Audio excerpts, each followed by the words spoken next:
Fala, basqueteiros! Dando início então a mais uma edição do nosso podcast, o podcast Basqueteiros número 71. Mais uma vez estou aqui, eu, André Rocha, sem a presença do nosso amigo Gustavo Angelés, mas vou falar sobre isso um pouco mais pra frente.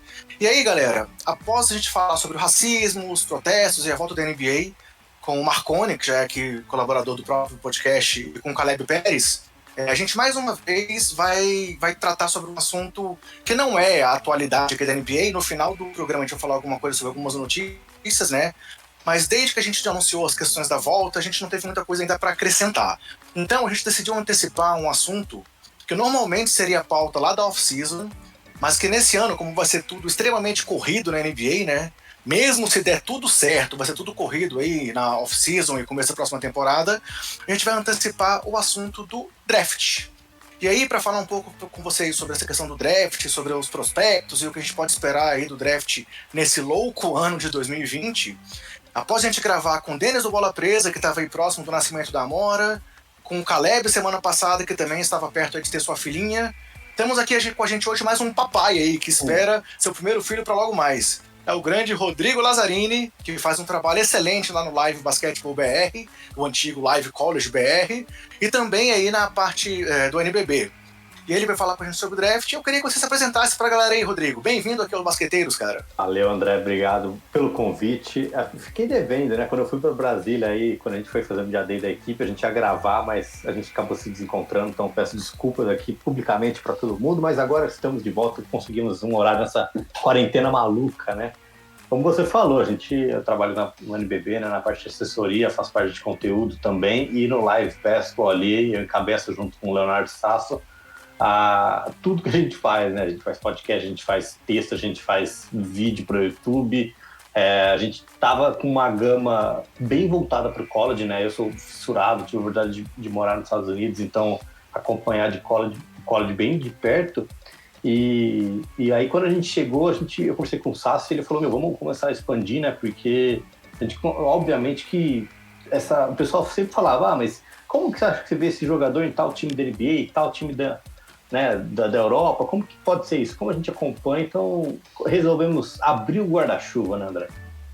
Legal. E o trabalho de vocês, assim, a gente indica, com certeza, é muito legal. Eu conheci tanto você quanto o Sasso lá no evento do Café Belgrado, lá, que foi muito legal. O Belgapalooza, foi muito bom trocar essa experiência com vocês. E é ótimo ter você aqui como especialista no assunto para ajudar a gente nesse ano, que, como eu falei agora há pouco, né, um ano totalmente maluco, em que a gente tem que saber o que esperar dos prospectos que vão chegar na NBA. Mas antes da gente começar a falar sobre isso e dar aqueles nossos recados gerais de propaganda aqui do podcast, primeiro eu queria falar que o Gustavo não está aqui com a gente, ele está só nos bastidores de novo, e eu tô com duas dúvidas para saber porque o Gustavo não está aqui. Eu não sei se é medo dessa onda aí de convidados que vão ser pais, eu não sei se está com medo de participar por conta disso, ou se ele assinou um contrato de exclusividade lá com outro podcast dele, com o Armário da Bola. Mas vamos ver, depois a gente espera o Gustavo responder quando ele voltar para gravar aqui com a gente. Mas galera, então dando aqueles recados gerais, nosso podcast está nos principais agregadores e no Spotify. Também está disponível já no Deezer com os podcasts anteriores. Demorou muito tempo para entrar no Deezer por problemas técnicos lá do próprio Deezer, mas já está disponível, sempre com o nome Basqueteiros. E nós temos perfis nas redes sociais, sempre com o nome do usuário, @BasqueteirosNBA. O Twitter é o nosso principal canal de conversa com vocês, então procure sempre a gente lá no Twitter. A gente responde as mensagens que recebe, tenta sempre estar mais ativo por lá. E estamos postando também os podcasts em áudio no YouTube. Então, para quem tem mais facilidade de acompanhar pelo YouTube do que pelos agregadores, procura o Basqueteiros também lá, Basqueteiros NBA, e vocês vão ouvir o nosso conteúdo. Vamos falar então sobre o draft, sobre o que a gente pode esperar pra galera que vem aí mais pra frente pra NBA, Rodrigo? Vamos embora!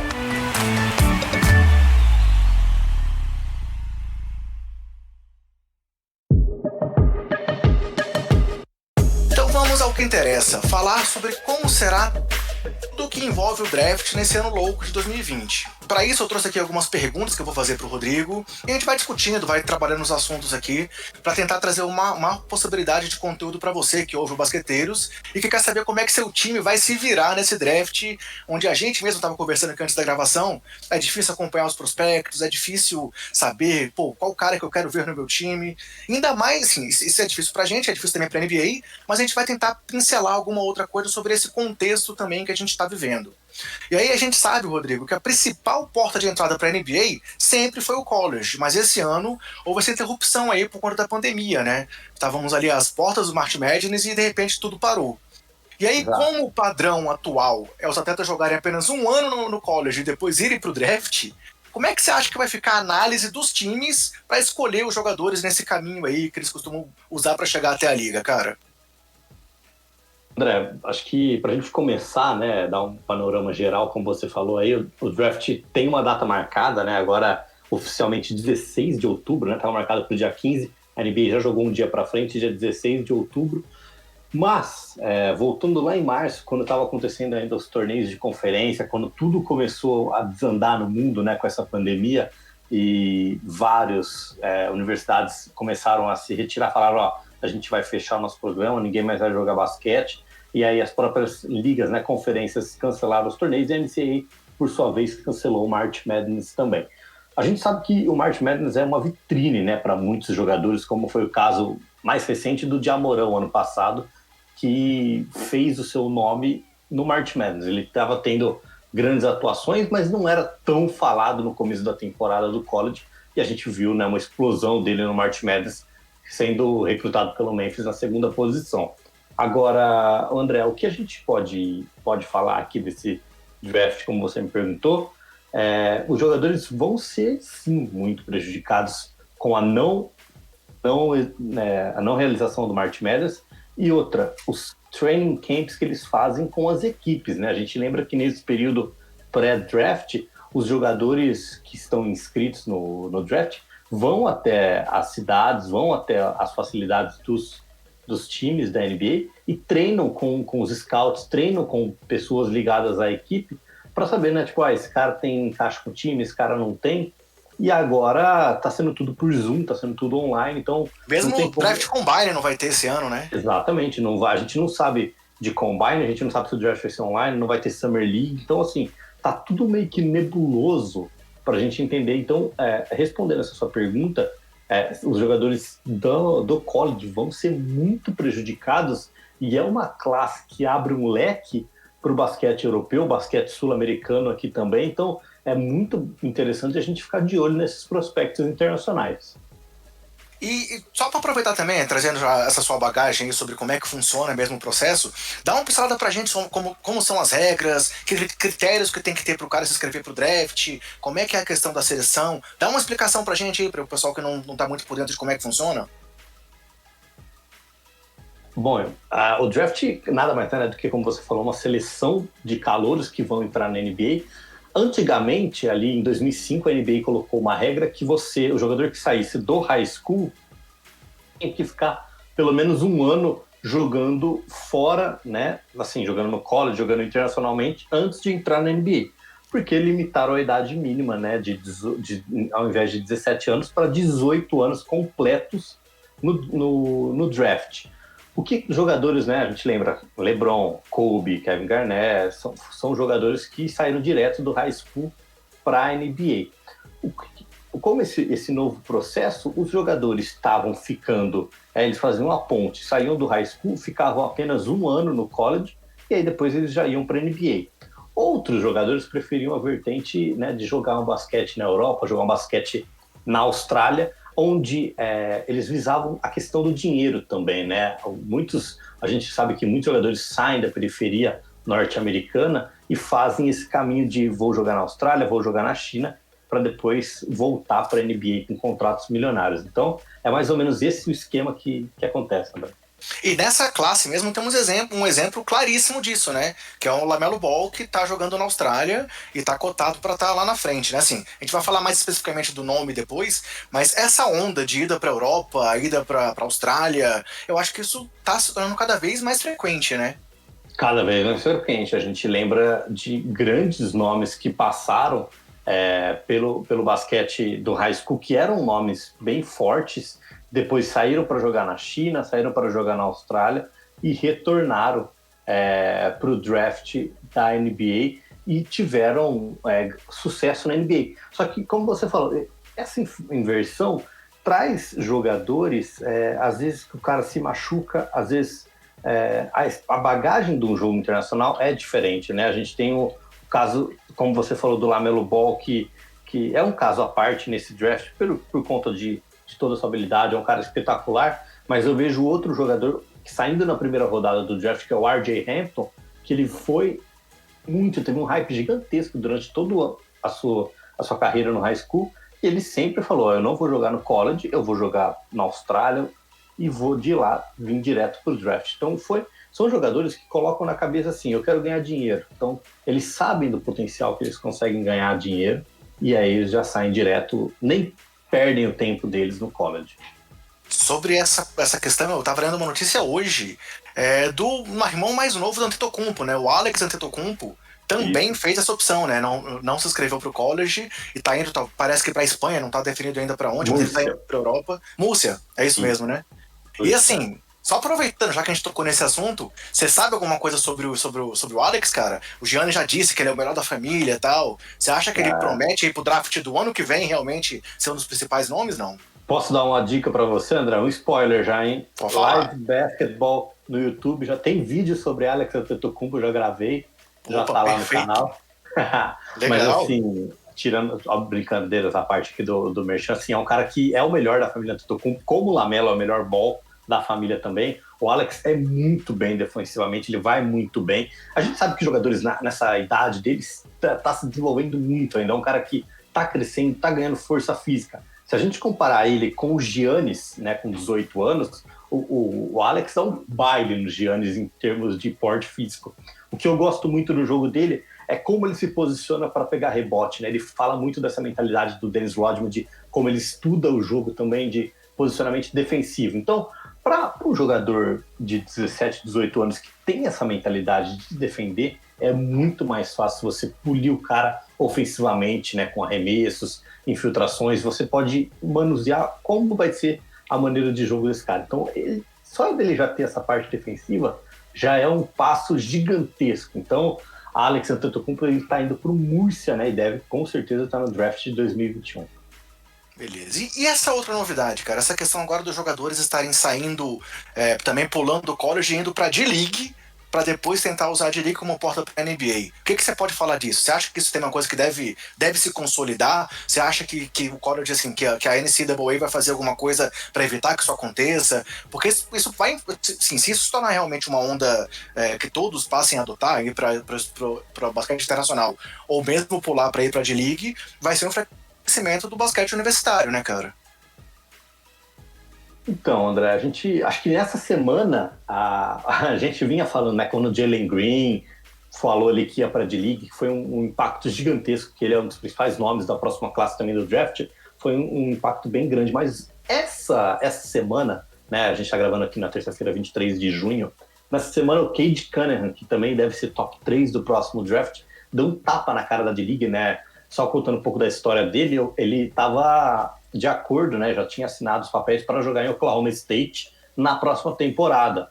O que aconteceu? Oklahoma State sofreu uma sanção da NCAA e vai ser banida, né, da pós-temporada, da próxima temporada. Então, o Oklahoma State não poderá jogar o March Madness em 2021.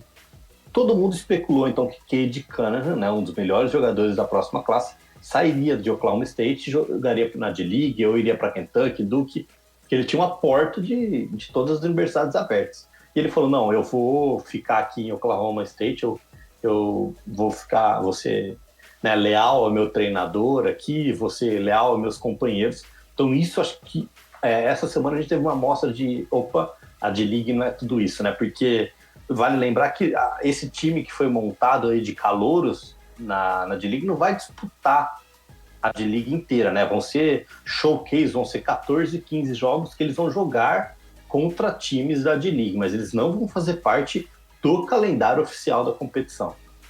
É só pro desenvolvimento deles e também tem a questão financeira que você levantou lá atrás, né? Assim, Com eles já certeza. passam a receber alguma coisa, algo que é proibido no college. Mas então, você acha que esse movimento não vai ser tão intenso quanto o da internacionalização, então? Eu acho que não, cara. Eu acreditava mais, assim, se o Kate Cunningham fosse para a D-League, aí sim, a NCAA fecha as portas e fala, vamos reformular, vamos repensar, porque já tá borbulhando, né, André?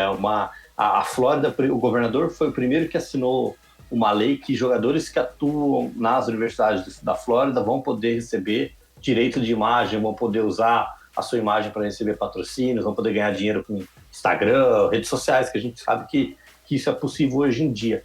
Então, a NCAA vai começar a se mexer, né? Essa lei da Flórida deve entrar em vigor em 2022, então por isso a NCAA já começa a pensar em alguma coisa, mas é fato, né? É lógico que se imagina um Zion, o que o cara ia ter feito de grana o ano passado no college, né? Só por exposição de marca, pelo seu nome. Então, a gente sabe que tem muito mais. A gente, pessoal que assiste, às vezes vê só o atleta em quadra, né? Às vezes por trás dele existe uma empresa bilionária, como é o caso do Michael Jordan, milionária como LeBron, Kevin Durant e entre os outros, né? É certeza que a visibilidade que ele tinha em Duke, assim, se você comparar com talvez a cobertura de Nova Orleans, era uma coisa absurda, né? Então, realmente, tem até essas questões aí que estão sendo discutidas, se ele recebeu alguma coisa ou não, está sendo investigado, mas realmente parece que vem mudança por aí e é algo que é necessário, né? Exato, foi como você falou, acho que a NCAA entende a necessidade dessa mudança. Beleza. Vamos passar a falar de alguns nomes aqui então. Eu trouxe alguns, se você tiver alguns para você acrescentar também aí que você acha que devem ser ressaltados aí para quem que está interessado em saber o que o time deles pode pegar. Com E aí eu certeza. trouxe aqui então aquela pergunta. Os principais prospectos que eu anotei aqui foram Anthony Edwards, LaMelo Ball. Eu trouxe o Wiseman porque eu acho que talvez essa questão da pandemia, a gente sabe que ele estava aí sem jogar, a questão da pandemia pode igualá-lo talvez um pouco com os demais. E o Cole Anthony, você acha que mais algum nome deveria entrar nessa lista aí de principais prospectos pra gente observar? E queria que você falasse um pouco desses nomes, cara. Ó, eu vou, com certeza, né, André, são grandes nomes aí. Eu acrescentaria mais dois nomes aí. Eu colocaria o Obi Toppin, né, que foi eleito o melhor jogador do college na temporada passada, e o Dan Avdija, que a gente sabe que é um prospecto jogador de Israel que vem arrebentando, né, no Maccabi Tel Aviv, tendo uma temporada histórica, e é um cara que chega pronto para mudar uma franquia da NBA já. Então, você quer começar na ordem? Você quer começar por time? O que você quer fazer, mais ou menos? Eu ia trazer ele para uma próxima pergunta. Vamos começar por ele então. Como eu ia citar até ele separadamente, eu ia puxar ele aqui de lado. Começa Gosto. pela Vidia, cara. Gosto muito do Danavid. É um cara que, como eu falei, está pronto, né, para jogar na NBA. Ele já tem um destaque num time grande da Europa, né, que é uma Maccabi Tel Aviv. E é um cara que ele joga, André, uma coisa que está me intrigando muito, né? É um cara alto, né? Ele tem 19 anos também, mas ele está começando a levar a bola. Ele é um ala pivô que pode jogar de armador e com a função de ala. É louco você pensar isso, mas é aquele famoso point forward que está se tornando a NBA, né? No último jogo do Maccabi Tel Aviv, inclusive, ele foi armador da equipe com seus altos 6 e 9 de altura, né? Então, assim, é um cara que é muito versátil, né? Ele, na parte do ataque, ele sabe que é um cara que infiltra muito bem, ele consegue jogar lá dentro do aro. Obviamente que ele tem que melhorar, por exemplo, o arremesso de 3 pontos dele, que não é o ponto forte dele hoje, que hoje é exigido muito na NBA. Então, eu gosto muito do Avdija, assim, é um dos caras para mim que vem mais prontos nesse draft. Eu colocaria ele no top 3, sem sombra de dúvida. Se eu fosse um GM hoje que tivesse as 3 primeiras escolhas, né, Golden State, Cleveland, Minnesota, não titubeava em pegar ele. Você acha que ele tem sei lá, pode deslocar para a posição 3? Porque eu já vi ele em alguns mocks listados como com small forward também, não só como power forward. Você acha que cabe jogar ele de 3 também? Com certeza, cara, com certeza. Inclusive, eu não sei quando a gente vai colocar esse podcast no ar, mas na quinta-feira, né, ele joga no dia 25, até um jogo pra gente ficar de olho, porque ele, como eu falei, no último jogo do Campeonato Israelense que voltou agora, ele foi armador da equipe. Então, assim, o ball handling dele é incrível, né? Um cara que consegue ter o domínio da bola fácil, mesmo tendo essa altura dele. E aí foi o que eu falei, né? Esse lado um pouco de arremesso dele é o que precisa melhorar. Um cara que consegue marcar várias posições, isso é fato pela altura dele, mas ele não tem esse lado arremessador que a NBA pede tanto. Beleza. E aí, agora, qual o próximo da sua lista, então? Próximo, a gente pode não, na ordem. Você falou de Anthony Edwards, eu gosto. Vamos lá, Anthony Edwards, isso. Gosto de Anthony Edwards também, que foi um nome muito citado durante todo o college, né? Um jogador que foi para a Universidade de Georgia. A gente lembra que grandes jogadores, né? Quando não vão para Duke, Kentucky, assim, a gente gosta de assistir jogos específicos, como foi o caso de Trae Young em Oklahoma, que sempre tinha uma repercussão gigantesca. O Edwards teve média de quase 20 pontos por jogo nessa temporada da NCAA, então é um scorer nato. O atleticismo dele chama muita atenção, né, André? É um cara que consegue criar muito também, mas uma coisa que chama muita atenção, eu estava até assistindo uns vídeos para fazer um scout melhor dele, é a questão também de eficiência em criar o seu próprio arremesso. Ele tem dificuldade em criar o próprio arremesso. E naquela questão de catch and shoot, não é um cara também muito eficiente nas bolas de 3 pontos. Se eu puder comparar ele com um jogador da NBA, que o pessoal sempre gosta, né, de comparações, assim, eu colocaria ele com um prospecto de início de carreira de Victor Oladipo. Se o pessoal lembrar do Oladipo, logo que saiu de Indiana, chegando na NBA, o Edwards tem mais corpo, né? Já é um cara mais forte, então eu acho que assim, ele corre a quadra muito bem, a transição dele é muito forte. Então, assim, é um cara que não vai titubear se tiver um Jason Tatum na frente dele, vai subir para enterrada, sabe?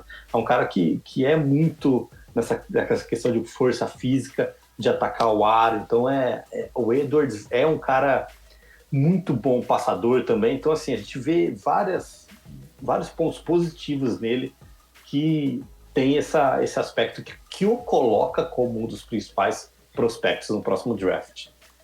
E o Lamelo, é tudo isso que o pai dele fala mesmo? Lamelo é tudo isso e muito mais, né? O pessoal brinca que eu sou hate do Zion, né? Tudo.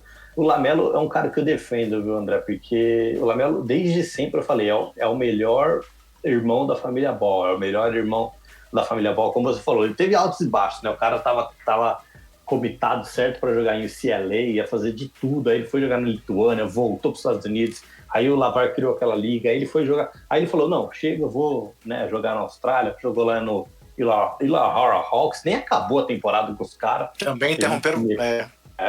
Meteu o pé, voltou para os Estados Unidos para treinar para o draft. Mas assim, é um jogador que eu vou te falar. Eu fui uma vez. Que eu até comentei assim, o Lonzo é o melhor passador do draft de 2017. O Lamelo é o melhor passador do draft de 2020, sem sombra de dúvidas, né? Um cara que é aquele playmaker, né? Um cara que vai dar passe de Harlem Globetrotter, né? Por trás das costas, passe sem olhar, e tem um arremesso muito bom, né? O arremesso dele tá melhorando cada vez mais, e é um cara completo, né? Óbvio que se a gente pegar as estatísticas dele dessa última jogo na NBL, na Lituânia, são números muito expressivos, né? Com média de 17 pontos, 7 rebotes, 6 assistências, um cara completo. Mas o que a gente pode falar? Ele é muito bom defensivamente também, ele é muito versátil. Pela agilidade dele de armador, André, ele consegue ler muitas vezes a jogada. Então o roubo de bola dele é uma coisa assim, que ele tá olhando por nada, de repente o cara vai fazer um passe e ele intercepta o passe. Por quê? Pela visão de armador que ele tem, ele consegue defender muito bem. Então, assim, aquele cara que é elite, sabe? Que a gente fala que é um prospecto também pronto, que ele vai chegar na NBA para somar. Ele vai chegar num time que cabe ali muito bem. Agora, a gente lembra também que não aconteceu a loteria do draft, né? Então, eles estão cotando Golden State, Cleveland, para ter a primeira escolha. Eu acho que o Golden State, por exemplo, não pegaria o Lamelo Ball, né, na primeira posição. Por mais que o Lamelo deve ser ali a primeira ou a segunda escolha do próximo draft. Mas o Golden State vai pegar o Lamelo para ser banco do Curry. Cleveland vai pegar o Lamelo para ser o quinto armador, ou vai ser tipo assim, o quarto armador que o Cleveland pega. Porque os caras pegaram o Sexton, pegaram o Darius Garrett, e aí vai pegar o Lamelo, né, mais uma. Talvez o Lamelo caiba em Cleveland ali, fazendo até um 3, ou jogando de 2 sem a bola. É muito estranho, mas eu vejo o Lamelo encaixando em outros times, né? Ou caindo um pouquinho no draft ali para quinta, sexta posição, Detroit, Nova York, talvez. Então, é um cara que eu gosto muito. E respondendo a sua pergunta, sim, ele é tudo isso que o Lavar fala e pinta o nosso querido Lamelo Ball, viu? Legal, e realmente ele é alto, né? Você falou essa questão da possibilidade de Ele jogar tem em outra 2 posição, né? e 1, se não me engano, é 6 e 7, ele tem 2 e 1, 2 e 2, por aí. Uhum. E aí, James Wiseman, pode ser que ele seja talvez o nome mais favorecido dos nomes americanos desse draft por conta dessa interrupção e da falta de espaço para os outros mostrarem o serviço para os times, cara? Então, o James Wiseman, né, desde quando começou a temporada, a gente cravava, né? A gente sempre falou, fizemos vários mock drafts no Live Basketball e a gente colocava o James Wiseman como o principal nome dessa classe. Era o showman de Memphis, todo mundo parava para assistir ele.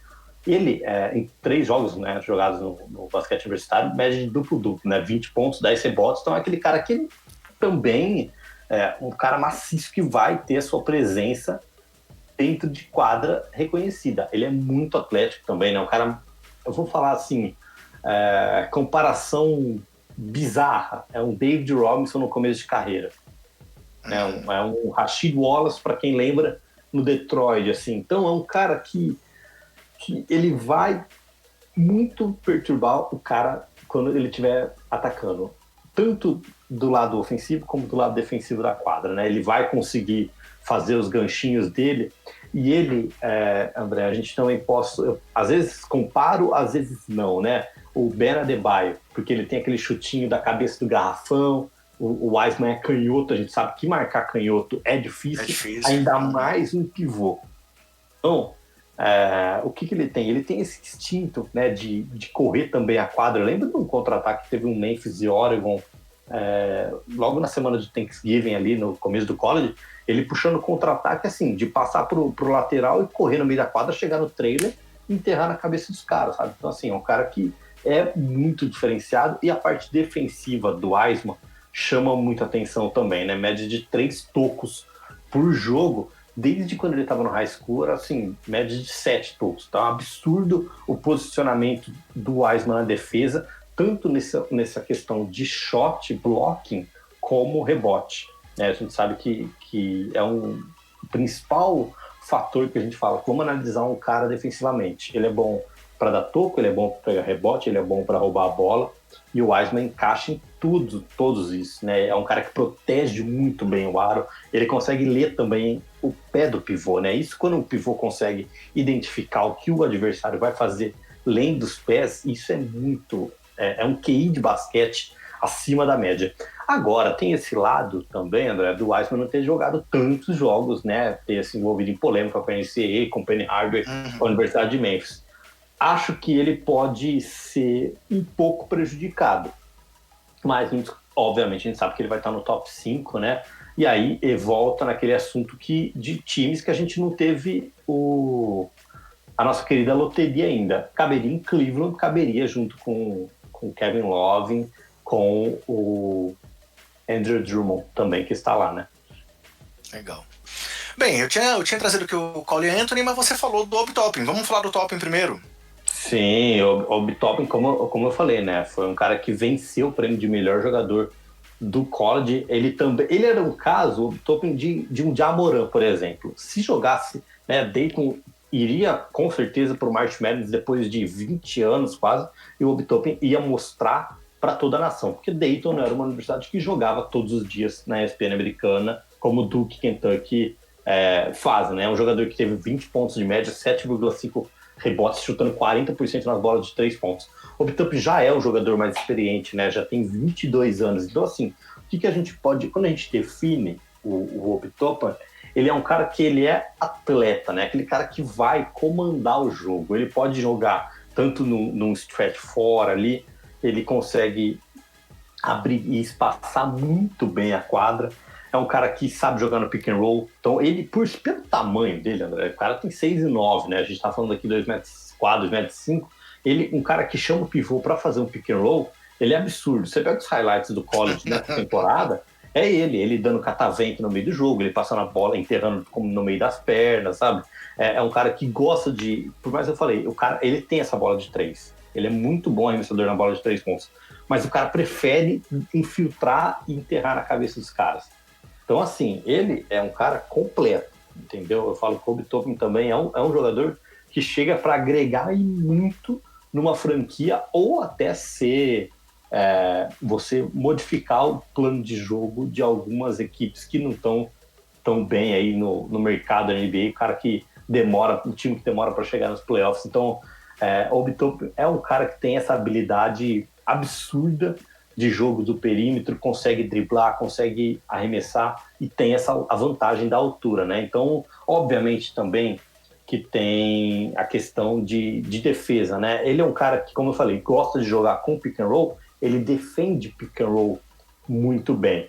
Então, assim, o que a gente vai falar? Pô, mas o Obi Toppin não tem pontos negativos? Tem, com certeza. Ele não é um cara que pega, apesar de 7,5 médias de rebote ele tem, é um cara que não consegue defender muito bem o rebote. Sabe aquele cara preguiçoso que fica olhando a bola e aí o cara que ele tá marcando vem pelas costas e pega o rebote em cima dele? Uhum. Então, assim, é um cara que às vezes é muito avoado, às vezes quer pensar só muito no ataque, e a gente sabe que isso, os scouts da NBA têm um olho crítico para tudo isso, né? Então, mas eu gosto muito do Obi Toppin. Eu, na minha opinião, né, ficaria também dentro do top 5, mas eu acho que ele cai um pouquinho no draft pela questão idade, pela questão red shirt sophomore, né, que ele já é no college, mas fica dentro do top 10. Eu apostaria ali na 8ª, 9ª posição o Obi Toppin. Bem, eu tenho trazido o Anthony mais pelo aspecto que ele trazia lá no começo. Né? Realmente ele foi caindo um pouco aí nos mocks e tal, mas eu trouxe ele como um dos nomes que me interessam. O que você acha dele?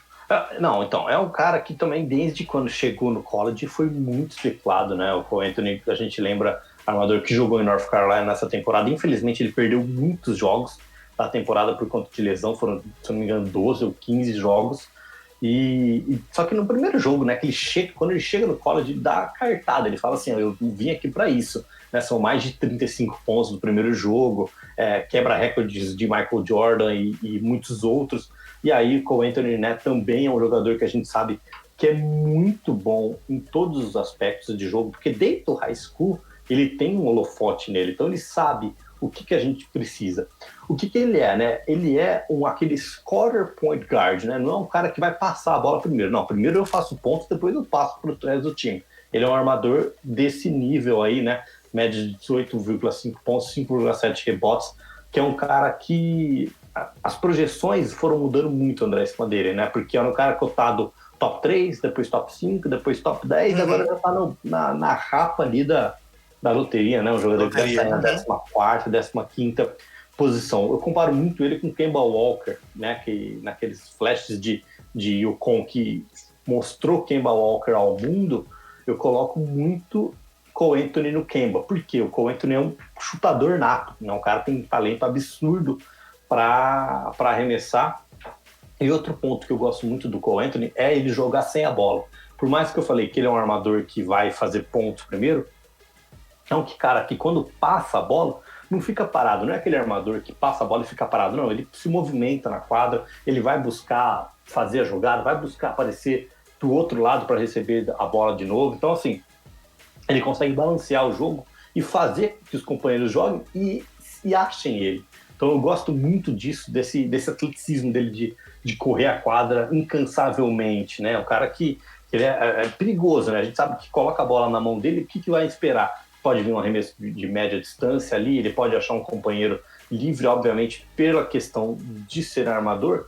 Teve a média de assistência dele, 4 no college, é baixa, mas ele acha os companheiros facilmente, assim, eu gosto muito dele. O ponto negativo do Cole Anthony é que, para ele ser um chutador nato, a gente falou, né, que é um cara que é talentoso para isso, ele vai ter que arremessar muitas bolas, vai ter que ter um volume de jogo muito grande. E a seleção de arremesso do Cole Anthony não é boa, né? Ele força muito arremesso, força aqueles arremessos contestados. Sabe aquelas bolas que ele recebe na zona morta? Tem 3 caras em cima dele e fala assim, eu vou arremessar mesmo assim? Então, em vez dele pegar, parar e pensar, olhar, eu vou passar a bola aqui, eu vou ter um companheiro livre aqui, não, ele quer arremessar Então acho que isso é uma coisa que o Cole Anthony precisa melhorar muito.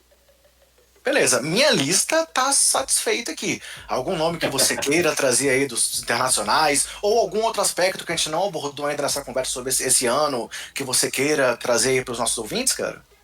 Tem muitos rumores, né, de, por exemplo, o Golden State que pode ter a primeira escolha, já fala muito em Tyrese Haliburton, que é um jogador, um dos melhores defensores desse próximo draft, que pinta também como um grande nome, né, que jogou na Universidade de Iowa State. O Killian Hayes, que a gente não falou aí, mas deve também estar no top 5 do draft, né, que é um armador francês, um cara de 18 anos, muito novo também, que é um canhoto. Cara, se eu fosse definir o Killian Hayes, eu definiria ele como um playmaker gigante, e um arremessador gigantesco, assim, um cara que consegue, 18 anos, consegue dominar o jogo. Lembra muito D'Angelo Russell quando chegou na NBA. Legal. Beleza, então por mim a gente fecha essa questão de 2020. E aí eu queria aproveitar também a sua presença para falar 3 perguntinhas para você sobre o draft do ano passado, que você teve a honra de cobrir lá em loco, né? Então, assim, queria saber primeiro de você, como é que foi essa experiência para você de cobrir o draft pela ESPN lá direto? Como é que foi? Conta pra gente como é que foi essa experiência. Cara, foi fantástica, né, André? Assim, eu já tava meio que certo para ir para Nova York, e aí foi uma coisa que casou muito bem, e assim, o trabalho de estar ali no dia a dia, né, de você conviver, eu tive a oportunidade de conversar muito com o Didi estava fazendo testes no Brooklyn Nets, eu sabia, era muito engraçado isso, né, porque eu sabia muitas coisas ali que às vezes eu não podia falar, né, porque não é antiético isso, né, às vezes, obviamente, o pessoal da ESPN sabia também, mas é uma coisa que a gente da imprensa não solta, não pode falar, né? Eu hoje, desde sempre, assim, o Didi é meu amigo pessoal, então fui jantar com ele, né, em Burger King. Foi engraçado, né? Que eu ligava para ele e falava, Didi, vamos jantar onde hoje? Pô, vamos comer um BK aqui na esquina. Então pegava uma esquina, se encontrava, era engraçado isso, né? Mas foi uma cobertura assim. Eu cheguei em Nova York no domingo, sábado, domingo, uma semana antes do draft, né? E eu morei, como eu falei antes, né? Eu morei nos Estados Unidos, morei no estado de Nova York. Nova York eu já tinha passeado, já conhecia. E aí eu falei, vou tirar uns dias para descansar, ficar no hotel aqui, dar um rolê na cidade. Precisava comprar alguns equipamentos, né? Eu fui numa loja de eletrônico lá para comprar algumas coisas. Aí eu falei, vou começar a gravar, produzir conteúdo, né? Então, sozinho, né? É engraçado porque quando a gente sabe que uma cobertura é extensa, você vai pegar um Super Bowl, uma Copa do Mundo, obviamente que vai repórter, vai câmera, vai produtor, vai uma equipe. E eu tava sozinho, né? Eu pus a mochila nas costas, tripé, microfone, câmera, parava no meio do... Foi até engraçado que eu tive um caso no meio do... Eu tava na frente do Madison Square Garden, tava chovendo pra cacete. Aí tem aqueles puxadinhos na calçada, né? Porque é tudo aberto em volta do Madison Square Garden. E aí eu abri o tripé, assim, a galera desviando. O que você tá fazendo aqui? Você liga uma câmera, puxa o microfone com um fio aqui, você quer falar? Então, Nova York é São Paulo, né? Piorado o trânsito, então é muito legal. Mas foi essa sensação, André, de estar lá, cara, foi muito legal, porque eu lembro que a hora que acabou o draft, que eu tava voltando pro hotel, eu liguei, né, eu fiz uma chamada de vídeo, tava eu, o Bulga, que tava na transmissão, e o Everaldo Marques também, e aí eu comecei a chorar, falei, pô, foi emocionante, né, assim, porque, eu não sei, eu falo assim, a gente começou a criar um perfil para falar de college, e aí, de repente, eu me vejo no meio do Zion, assim, tipo, o Zion mandando um salve pro Brasil e eu filmando pro Twitter, sabe? Foi uma coisa absurda, assim. Teve outro caso muito interessante que, na entrevista do Didi, como eu tava com a credencial de imprensa, né, da ESPN, que era detentora de direitos do draft, eu tive livre acesso a todas as áreas ali. E aí, quando o Didi foi selecionado, eu tô sentado do lado do agente dele, né? Então tá a mãe do Didi, o agente e eu. E aí, obviamente, que quando você tá lá, não tem o suspense, porque a câmera da ESPN tá focada no cara. Os caras já sabem que é a história. Porque quando o cara é anunciado, tem que ter a imagem. Então, eu tava sentado assim, e aí eu vi uma movimentação de câmera. Aí eu falei, cara, e o Rui não foi o Rui Hashimura, eu não lembro quem que tinha sido, assim, a 33ª, a 34ª escolha, tava sentado na nossa frente. E os caras filmando o tempo todo ali. Aí o cara levantou, aí o produtor da ESPN falando assim num ponto, aí filmaram o Didi. Eu falei, putz, é agora. Tanto é que tem uma imagem que eu já tô com o celular filmando ele assim. E aí, a hora que ele abraça a mãe dele, dá a mão pra gente, ele vem me cumprimentar e fala, não, desce aí, depois você me cumprimenta. E aí ele começa a descer a escada pra ir pro palco, e o agente dele tenta ir atrás, a mãe dele tenta ir atrás, e eu vou atrás.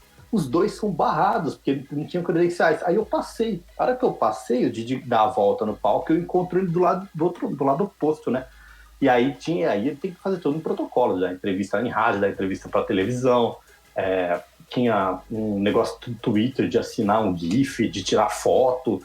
E aí, o Didi não falava inglês, né, na época. Aí foi legal que o pessoal começou a falar com ele, ele olhava para mim e fazia assim, tipo, o que tá falando? O que tá acontecendo? E aí eu ia traduzindo pro Didi, ele ia fazendo, e aí chegou na hora da coletiva de imprensa, né? Então ele foi passando por todas essas áreas até chegar naquela parte que ele senta na mesa, tem o microfone, o backdrop, e aí eu sentei do lado, né, dos jornalistas aqui e o Didi na minha frente. E aí, quando começa a primeira pergunta, ele fala assim em voz alta pra mim, o que ele falou? Aí eu pego e respondo em português pra ele, tipo, o cara perguntou isso. E aí aí ele foi responder em português na coletiva de imprensa, né? Como se ele estivesse aqui.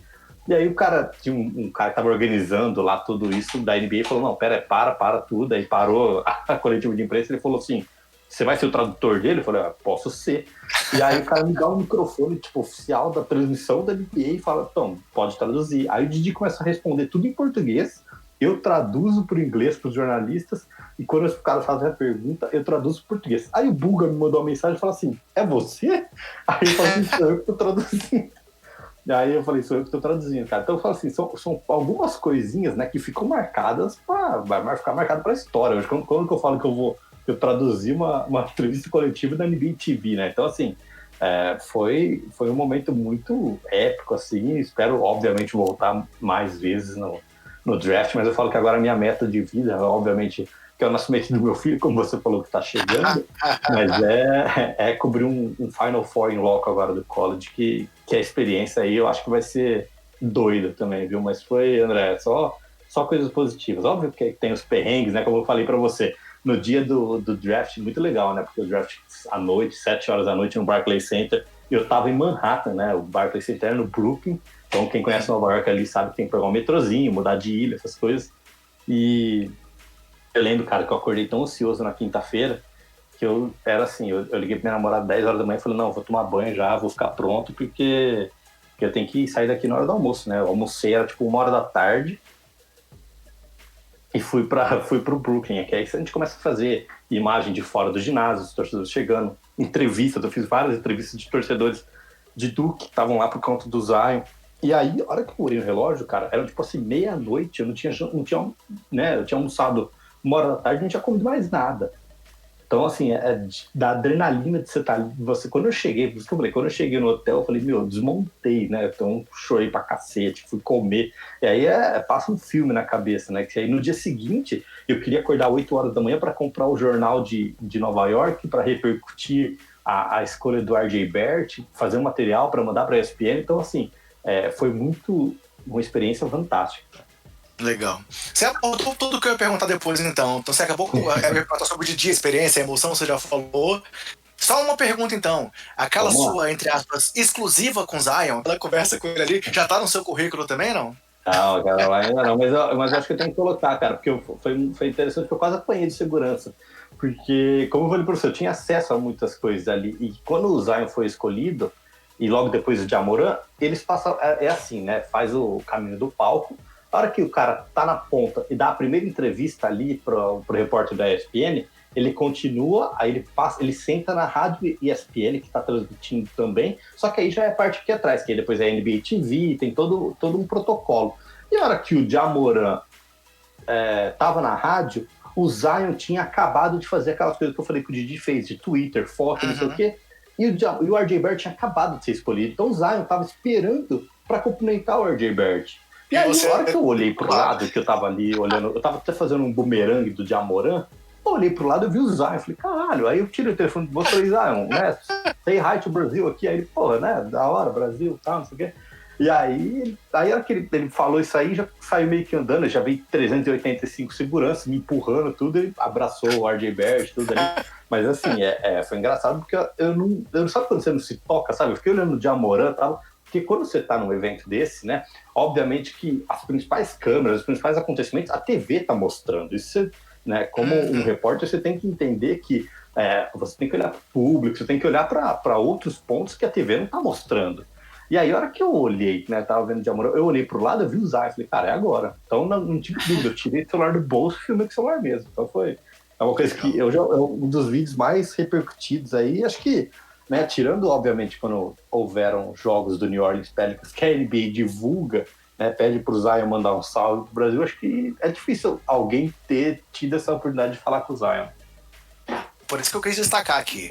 Bem, assim, vamos partir aqui para a nossa reta final já. Eu só queria trazer umas notícias recentes que a gente teve nos últimos dias, né, da volta aí da NBA. Fechamos a questão do draft, mas tivemos aí os avisos de que o David Bertans não vai voltar por questões físicas, Trevor Ariza não vai voltar por questões familiares, né, envolvendo aí a guarda do filho dele. Notícias não confirmadas de que um time com 4 jogadores da Conferência Oeste testou positivo, e o Phoenix Suns com 2 jogadores positivos. São 2 ao mesmo time? Ou teve um segundo time? Eu fiquei em dúvida se era a mesma notícia. Então, foram 2 do Phoenix. Porque a NBA começou hoje, né, dia 23 de junho, essa testagem dos atletas aí antes da viagem para Orlando, né? Vale lembrar o Nikola Jokic também do Denver Nuggets, que sim. Um jogador também testado. Que eu ia trazer.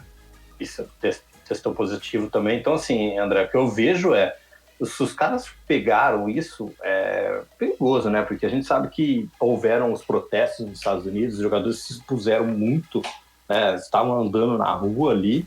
Então, vai ser difícil. Vamos ver como que a NBA vai fazer aí, esperando, né, geral. Vale lembrar que o Toronto Raptors também já está na Flórida, né? O primeiro time a chegar ali, está na região de Fort Myers, fazendo treinamento. Eles vão treinar na Universidade de Florida Gulf Coast.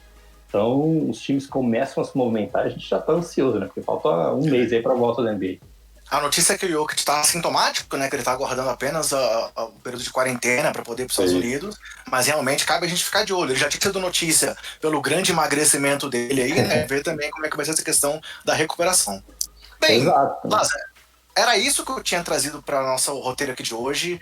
Quero te agradecer demais a presença, cara. Realmente você conseguiu colaborar muito aí com o seu conhecimento específico dos próprios jogadores, que era uma coisa que a gente não tinha tanto detalhe para trazer para nossos ouvintes. Além da sua experiência pessoal aí do ano passado, que era uma coisa que eu queria conversar contigo desde aquela época que a gente marcou aquele papo que não rolou aqui em Brasília. Sim. Então, queria te agradecer muito.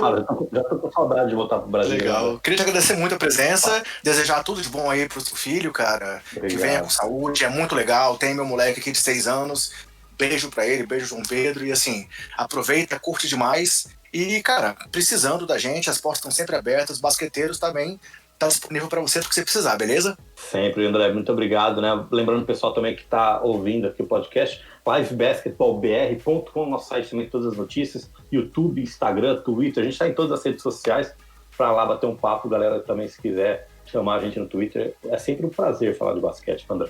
Beleza, valeu, Lázaro. Então, quero agradecer mais uma vez a sua presença. Galera, eu esqueci de divulgar semana passada o Twitter dos participantes. O Marcone é o Marcone Baiano no Twitter e o Caleb é Nabucodonosor96. Acompanhem eles lá. A nossa conversa sobre a questão do racismo foi muito legal, tá repercutindo bem, tivemos alguns feedbacks bem positivos. Ouçam o podcast e sigam os dois também.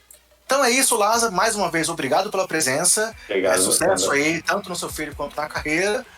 Galera, se cuidem, cuida dos seus, cuida do próximo e até o próximo Basqueteiros. Valeu!